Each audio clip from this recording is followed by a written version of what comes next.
Joining me today is the senior editor of The Atlantic, a contributor on MSNBC, and the author of the new book, Trumpocracy, The Corruption of the American Republic.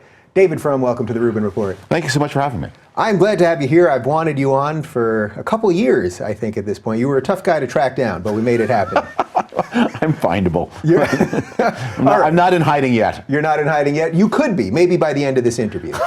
Because I let my guests talk, and you never know. Right. That's the Twitter formula. You're like 140 characters away from career self-immolation. Yeah. Well, we've got about 60 minutes. We'll see about immolation immediately. All right. So a lot of things I want to talk to you about. I thought your personal history is interesting, and usually when I see you on television, you're talking about the day-to-day machinations of politics. You are Canadian. I did not know that. I find that I like Canadians generally. Everyone does. Why are you people so agreeable? Because we're so passive aggressive. I grew up in Toronto.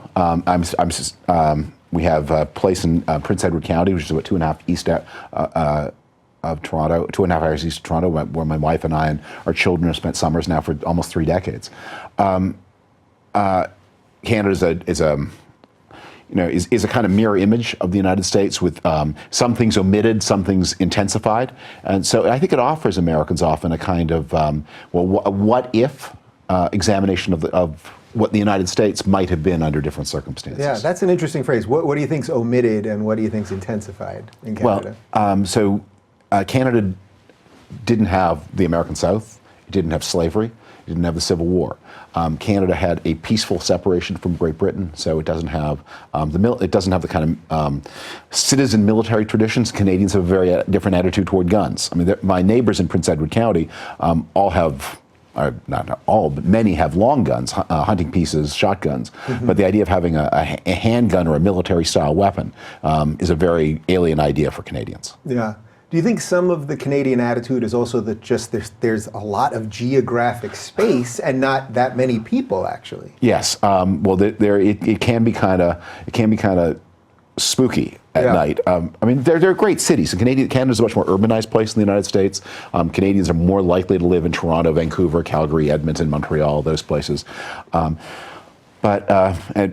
There's a line from a poem: "The wild is always there." And even when you live in the center of Toronto, you can be mauled by a lion. Well, you can head off. You can start driving, and pretty soon you're in the wild. Yeah, interesting. So your mom was on the Canadian Broadcasting Network or company? CBC, Canadian Broadcasting Corporation. Corporation, okay. Linda Frum, tell me a little bit. Linda Frum is my sister, who's a member of the Canadian. I'm crossing up two things already. Linda Frum, but she's a very prominent person too. Linda Frum is a member of the Canadian Senate, a leader in the Canadian Conservative Party. My late mother, Barbara Frum, was the host of a show. I have it correct here for the record. That's all right. Just keep my biography in your head. Yeah, I was just testing you on your own biography. She was a radio interviewer on a show called As It Happens for a decade, and then was the founder of a show called The Journal, which was one of those face-to-face TV shows at a time when instant satellite communication was quite new. She died in 1992 at the age of 54. Was your family always political? I mean, sounds like probably, right? Well, my family was interested in politics. My late father was a businessman, not involved in the political world, and he had a lot of distance from politics. But yes, I mean, my parents' dinner table was a place. It was a high-pressure environment, and they thought deeply about things. But they were not ideological. And one of the places where I really, learned to think was around that dinner table, because, my mother was very skeptical about everything, including her own children. And the way when you were saying something she didn't like, she would never argue with you, but she would just set marching these 2 lines of interrogatory questions. And you would eventually realize, I'm caught between these 2 lines. And she would force you to think more deeply about, and not just political things, but about everything. Why do you do that? Why do you say that? Why do you think that's funny? And it made you a more conscious person. And I try to live up to that in the way I raise my own children. I try never to tell them what to do or what to think, but instead to challenge them to think and to think more deeply, and not just about the big things, but about everything. Do you think that's what we're fundamentally missing in society right now? I mean, I think it's what I try to bring to this show. I try to let my guests talk even when I disagree with them, and maybe poke and prod them in ways to learn a little bit more, but that everyone in the media these days is just pounding at each other and hitting each other and trying to destroy each other instead of sort of going along that journey with you and figuring out why you think that way and more importantly, how you think? I think it's just human nature. I think it's human nature to be tough on others and soft on ourselves, and it's a real discipline and to say, you know what, maybe I should be soft on others and tough on myself. So there's an interesting story. I want to get this totally right. When you were 14, you volunteered for the Ontario New Democratic Party. Yes. So far, so good? So far, so good. And for those who don't follow Canadian politics as closely, so the NDP is the left party in Canada. It's a multi-party system. Canada, of course, has a parliamentary system, and there was a provincial election.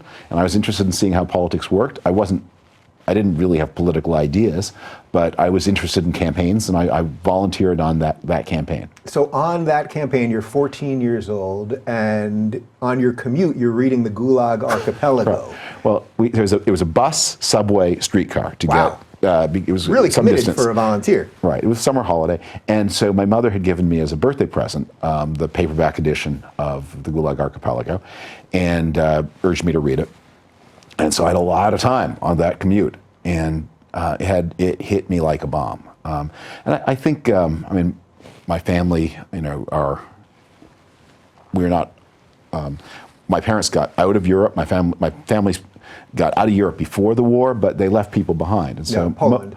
Poland. So most of my father's family were annihilated in the Holocaust, and that was something that was always very conscious in my mind. And then here was this other story that I had not heard so much about, and it shaped me. How does that shape a 14-year-old?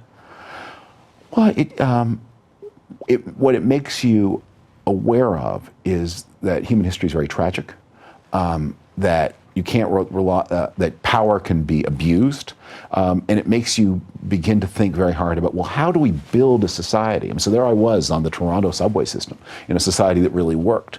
And it forces you to think, most societies aren't like this. In most societies, people are exposed to random terror and to dictatorial power. How do you make societies that work and that protect people and respect human dignity and human freedom? So I began, and of course, at 14, you have no answers, but you become interested in the question. And what you also know is that when people say, I have a great scheme for humanity, it just requires a few prison camps along the way. You learn, you know what, it's probably not such a good scheme. Right, although they usually don't tell you it requires prison camps. They usually tell you it requires a lot of good things, right? I mean, isn't that the real trick, generally? But it tells you, there are warnings early on. There are warnings early on in any utopian project like that. We're going to have to, break some eggs here to make our omelet. And at first, you're right. At first, the eggs are not. At first, the eggs are kind of small. But but you can tell those steps, and that one of the things that, this is, I think, one of the reasons why people look at what's happening on campuses with such alarm, because. Obviously the people who are shouting down people on campus, they don't have police forces. But they've made it pretty clear how, if they ever did have a police force, exactly how they'd use it. Yeah. So when I first came across you, I think it was probably maybe 10 years ago, you were on Real Time a lot, and I would just see you on different television shows. And it was probably when, for me personally, I was a little more left than maybe I am at the moment. Or at least the whole Overton window has just shifted, that it's hard to put anyone on the traditional map anymore. But I always you always struck me as like a sensible conservative. I never watched you and was like, that's the guy I disagree with on the right, in some like crazed way. What does conservatism, because you are a conservative, right? I would say, I would use the adjective, I am conservative. I've stopped using the noun, a conservative. Interesting. That's an interesting distinction, and it makes sense to me relative to so many things changing right now. What does conservatism generally mean to you? Well, I think it starts with the way our brains are built. That there are people who are more conscious of risk, and there are people who are less conscious of risk. There are people who hanker for change. There are people who are ready to stick with present evils rather than try new ones. And that's just a matter of brain chemistry. Then when people with those different brain chemistries approach the problems of society. They start building systems of ideas. So the reason I've stopped using the phrase a conservative and stopped talking about the conservative movement is what I would have called conservatism when I came out of college in 1982 was a set of answers to the problems of the 1970s and 80s. Inflation, crime, the Soviet menace, the disorder in American life, sluggish productivity growth. And the conservatives of those days had a series of policy recommendations for those problems, and by and large, they worked. And the result was that the problems either were overcome or anyway so reduced in significance, they stopped being the most important problems that Americans cared about. New problems came to the fore. And about those new problems, conservatives had the same old answers they'd had back in 1982. And it became a kind of fetish that if lower taxes were the right way to respond to low productivity growth in 1982, then if you had completely different problems in 2008, then obviously still lower taxes must be the same, must work just as well as they did with a completely different set of problems in 1982. So I think what has happened is that the conservative movement, conservative politics, is a fossil. It's interesting in that it's like unearthing some piece of rock from a different geological era. It tells you something about what people had on their minds in 1982. But if you say, how am I going to solve the problems of 2018, not so helpful. Yeah, so when people say that they're conservatives now, does that have any particular meaning to you? Like, I guess there is the set that you're talking about from '82 that's going, we know what the answers are then, but that seems very different from now. And then, of course, we're obviously going to spend a lot of time talking about Trump, and that really has flipped this on its head. Well, this is what has made Trump possible. This is why the conservative movement has sort of worked itself out of a job. So the actual content of conservatism, what does conservatism have to say about the opioid epidemic? What does it have to say about the Great Recession? What does it have to say about the collapse in life expectancy among non-college Americans? What does it have to say about America's place in the world, in a world in which we're no longer competing with an ideological nuclear superpower, the Soviet Union, but with these opportunistic actors that like Russia and China? As conservatism has become more useless to help those problems, what it has been left behind is an attitude. What conservatism, I think, means to most people who say, I'm a conservative, is it means anti-leftism. Find out what the American left is talking about at any given moment, and not only think the opposite of it, but actually make your opposition to that group of people the organizing principle of your politics. Your sort of defining principle, basically. Your defining principle. Now, what that does is first, it does a couple things. First, it makes oppositionism. It means you're always against, never for. And the second thing it means is you never have the initiative, because you don't know what you think about anything until somebody else tells you first. And I think that's one of the reasons why conservatives were so vulnerable to Trump, is that you had an intellectualist state that was largely untenanted and falling into disrepair. And Donald Trump came and kicked the door down and moved in. Were there any candidates that you liked out of that crew before Trump came in and wrecked the whole thing? Look, there have been a lot of, I've almost always supported, well, until 2016, I always supported the Republican nominee for president.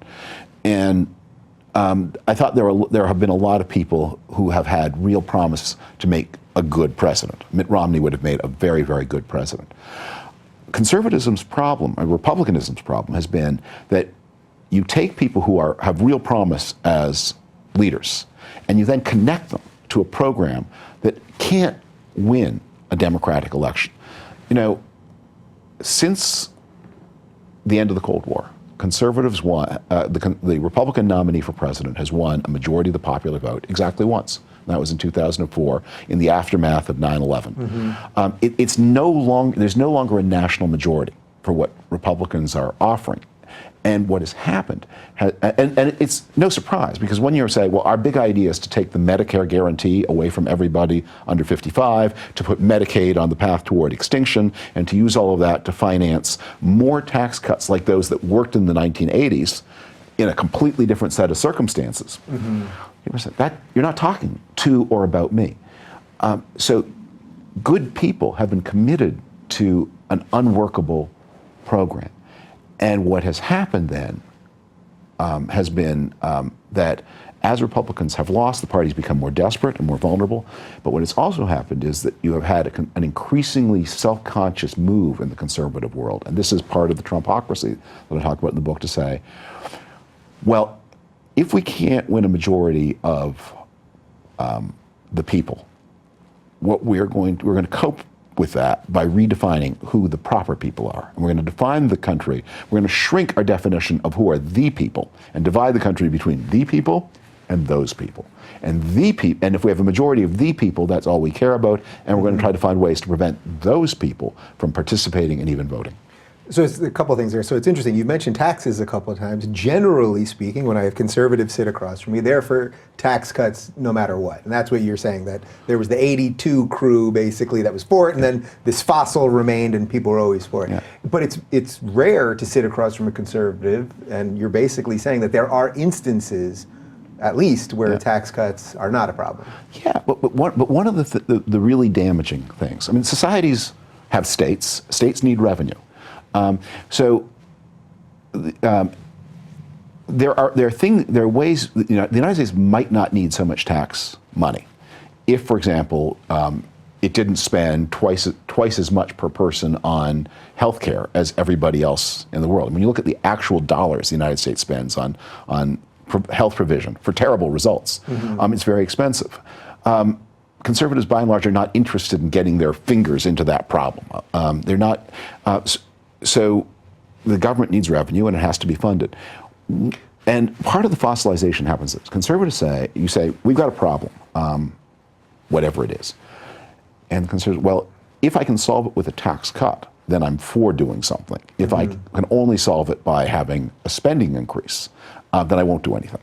What then happens is cynical operators say, well, what if we take our spending increase, and instead of doing it through an appropriation, we do it through a tax credit? How do you feel that? Oh, well, then I'm fine. Right. And the result is that whether the problem is housing or higher education or caring for disabled children, that conservatives can be sold a solution in the form of a tax credit, which is usually the least efficient way of solving a problem. And the result is that you get this kind of malformed state where the United States has a really big and expensive government, but it's financed in especially inefficient ways, and it addresses problems in especially inefficient ways. So is the first part there, though, that nobody actually cuts spending? You know, I've had Ben Shapiro in here a bunch of times, and that's what he talks about, that you can keep raising taxes forever and ever and ever, but that really we have this just giant monstrosity of a government that's incredibly inefficient. I mean, even healthcare aside, just everything, all the mid-level bureaus and regulators and just this massive federal government that was never supposed to get so big, that we never actually really look at how much of that we could chop away at, where then, if we did a little of that, we could have the sort of relevant conversations about tax cuts that you're talking about. Well, that's partly true and partly not. The United States, what does the United States government spend its money on? Defense, Medicare, Medicaid, Social Security. I think that's those things together. I think that's about 80%. So the rest of the government, is. I think it's true that dollar for dollar, the U.S. government is less efficient than that of other countries, mostly because of the inheritance of not having a proper civil service. That the idea that the president starts off by appointing the top 10,000 jobs in the civil service, so it's highly political, and you get a lot of people who shouldn't basically have no background in government, don't know what they're doing, and things are not done in a very efficient way. Also, the power of Congress means there are a lot of people who are always trying to, put in some special benefit, and things happen that don't make. So you have military bases in places where they shouldn't be. But if you were, this is why I say conservatism is obsolete. If you want to reduce the state's share of expense, and really, not just by repackaging things as tax that are, right. One of the ways we, for example, fund the care of disabled children is through a series of tax credits that are not labeled as expenditures but really are. You have to do something about Medicare and Medicaid. And so the conservative idea has been, okay, well, the answer is we're going to take away Medicare and Medicaid from people.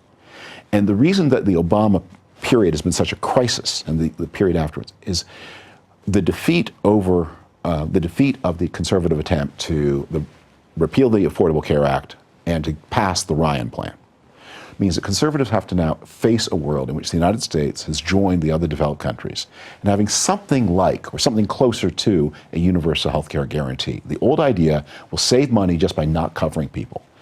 That is not going to be workable in the politics of the 21st century. So that means you have to actually pay attention to how Medicare works, and you have to say, how, while covering everybody, do we squeeze costs out of the system? And that requires a commitment to policy detail that conservatives don't like to do, because they like the sweeping comment, we just need to cut all this waste. Mm-hmm. But when you say, well, where is the waste in Medicare? Well, the answer is, well, the United States overpays for all of these services per unit.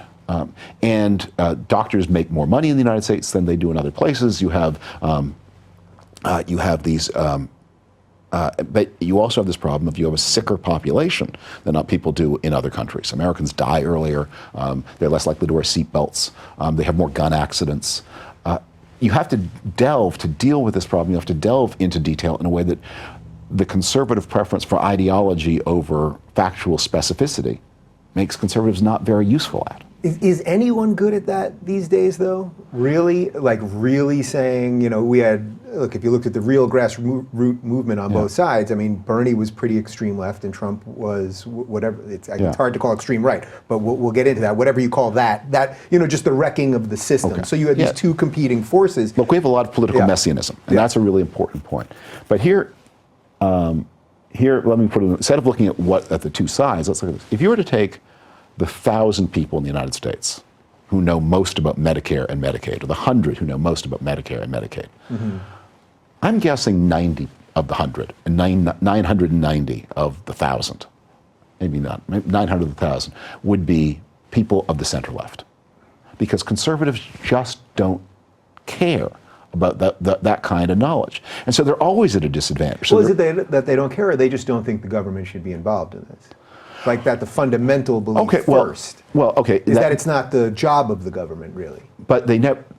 So every once in a while, somebody will put his head above the parapet and say, "I don't think the government should be providing health care for everybody." Right. Ping, you lose an election. That is how Donald Trump became the Republican nominee. That's right. Paul Ryan does not think the government should provide health care to everybody. Mm-hmm. The problem is the Republican primary voter thinks the government shouldn't provide health care to everybody, but they should provide health care to everyone like me. Yes, they should provide health care to all the over 65s. They should provide health care to all the veterans. But once you do that, you're into a very big program. And once you're saying government should provide health care to all the over 65s, that's where most of the spending takes place. Yeah. Anyway. So just to be clear, you have an ideological difference with maybe the Paul Ryan approach, but you think it's a legitimate way of looking at the government, right? I don't want to put words in your mouth, but I just want to understand. Look, it's a way to think, for sure. You can argue that point, but it's not a way that a political party that wants to compete for power in the United States can think, mm-hmm. because the voters won't accept it. So what ends up happening is that the Republicans have a bunch of commitment. They have a bunch of theoretical commitments and a bunch of operational commitments, and those they don't line up. In fact, the Republican Party does maintain Medicare, it does maintain Medicaid, and it tries to find little economies, usually in not very efficient ways. But the result is, because it doesn't care about how those problems work, and it's not psychically committed to them, there is no one there saying, how is it that Germany and France and Switzerland and the Netherlands, Canada, cover more people, have longer life expectancies, and spend less? The difference between what the United States spends, the difference of the spending in the American economy in healthcare and that of the other developed countries is about 3 or 4 points of GDP, which is bigger than the defense budget. Mm-hmm. So what does that say then just about, we don't even have to make this about conservatives per se, what does that say about our system? If a guy came up, let's say a Republican nominee came up and really was talking about that, really talking about the ins and outs. I mean, no matter what, let's just look at 2016. I mean, he would have been clubbed over the head by Trump, and this still would No, remember, right? Trump campaigned. Sorry, Trump said, Trump was a great discovery. Trump, this is what I mean by the hollowness. So Trump said, I'm going to protect Medicare. I'm going to protect Medicaid. Trump campaigned as the guy who was the first Republican who really made his peace with the American social insurance system. When conservatives said Trump wasn't a conservative, they were right. And that's why he beat them inside their own party. Trump begins by beating the Republican world. He begins by defeating Fox News and bending all of them to his will. Now, he had no idea what he was talking about. He had no plan for executing any of this. But he do you think that's really true? Because I hear this with a lot of people, that he had either no idea what he was doing, or that there was no plan or anything. Some of that's hard for me. He has no idea. Yeah? He reveals that every day. He doesn't know. He doesn't understand any. But what does that say about all of us? If that's true, like if that's true, what does that say about? If one of the interviewers had said during that, Mr. Trump, you say you're going to preserve Medicare and Medicaid. What does Medicare do, and what does Medicaid do, and what's the difference? I will bet you the amount of money the Republican Party are going to corruptly put in his pockets at Mar-a-Lago, that he couldn't have answered that question. Yeah, so that I completely agree with. I did a video before the election saying, if you want to stump Trump, ask him what the three branches of government are and what they're supposed to do. Well, we know that. He was asked what the three elements of the nuclear triad are, and he didn't know that. So that kind of stuff I do agree, but this thing about sort of there was no plan or something, in some way, even if I can intellectually get there with you, there's something about that idea that then it's scary, I guess I would say. It's pretty scary to think that someone who had no plan duped the rest of us. Like that inherently seems like a plan at some level.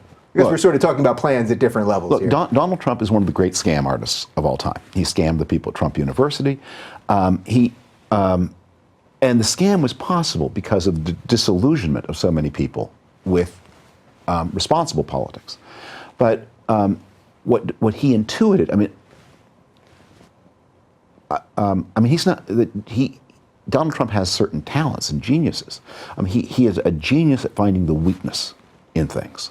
And he understood the weakness in the institutional Republican Party, which is that they were offering a message that their own voters hated. And I have a lot of detail on that in the book about how when you actually showed Republican voters, Republican primary voters, what Paul Ryan wanted to do, they just recoiled from it.